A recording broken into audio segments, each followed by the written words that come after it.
What's up, my beautiful family? It's High Energy Tuesday. Let's go.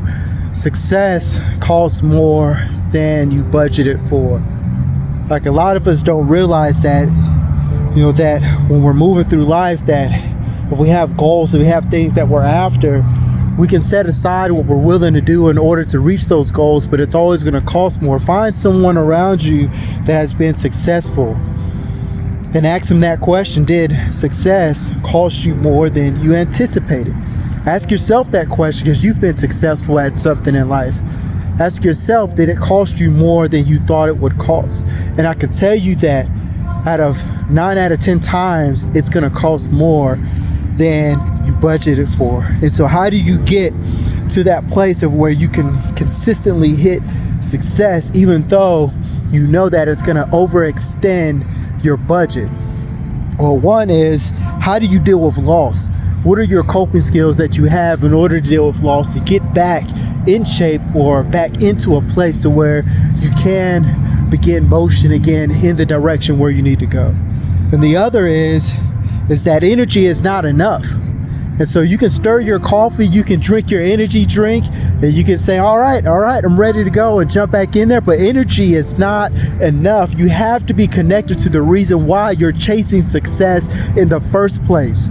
And you've got to remind yourself of that every single day. So when you get up, if you got to write your goals on a mirror, if you got to write it down somewhere on a sticky and put it up somewhere, remind yourself of why you're doing what you're doing in the first place.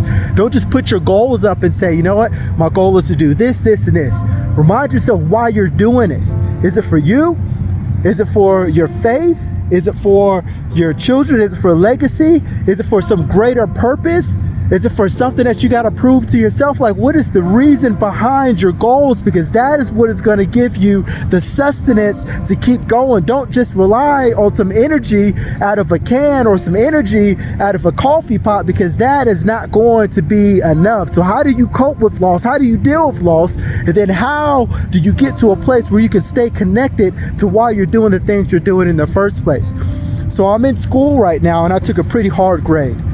And my teacher pulled me aside and said, hey, I see you took this grade pretty hard and you're hard on yourself, but you have to be the honey badger. And I said, what do you mean by being the honey badger? And he started to explain that a honey badger is ferocious and relentless after its goals, but it is also thick-skinned, which means it's going to go through things that it didn't anticipate, but it's going to find a way to keep going. And so I looked up the honey badger, and it's listed as the Guinness World Record book most ferocious animal.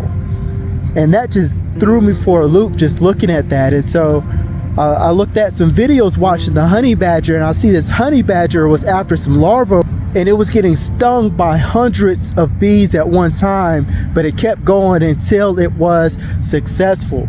Which means to tell me that this honey badger knew that it was going to face danger. It knew that it was going to face a tough situation, but said, regardless of what I have to go through, I'm going to get what I am supposed to be here for in the first place. And so why are you here, and why are you after the things that you're after, and how are you going to get there regardless of the dangers or the anticipated and unanticipated things that are going to take place? The honey badger might have known that it was going to get stung by a couple of bees, but didn't know that there were going to be hundreds of bees. And did it keep going to meet its goals? It did.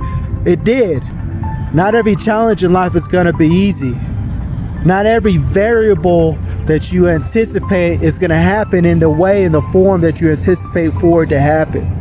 And so how do you keep pressing forward? How do you keep going? How do you keep after that success? That's what we're talking about here today. We're talking about something that every person who's hearing this can relate to, that every person who's listening right now can connect to, because we've all been in places where we hit our lows and we had to remind ourselves of why we're doing the things we're doing in the first place. I'm telling you, it's not going to be convenient. It's not going to be easy, but it'll be worth it. And here's something else. They always see the results. They never see the work. And so you don't forget the work. You don't forget the sacrifice. You don't forget what you've had to do in order to get to the point of where you're at right now. You remember that. Even though they're only going to see the results, even though they're only going to see the success on the other side, you remember the work that it took to get to this very point. You remember the tears. You remember the things that you had to give up in order to get to this point, because that's going to help propel you to the other side. That's going to help put you into a place where others are looking like, man, how did they get here? How did they do this? They'll see the results. They'll see the success, but you've got to do the work, and you've got to remember why you're where you are right now. It's High Energy Tuesday, y'all, and let's get after it. I'm out.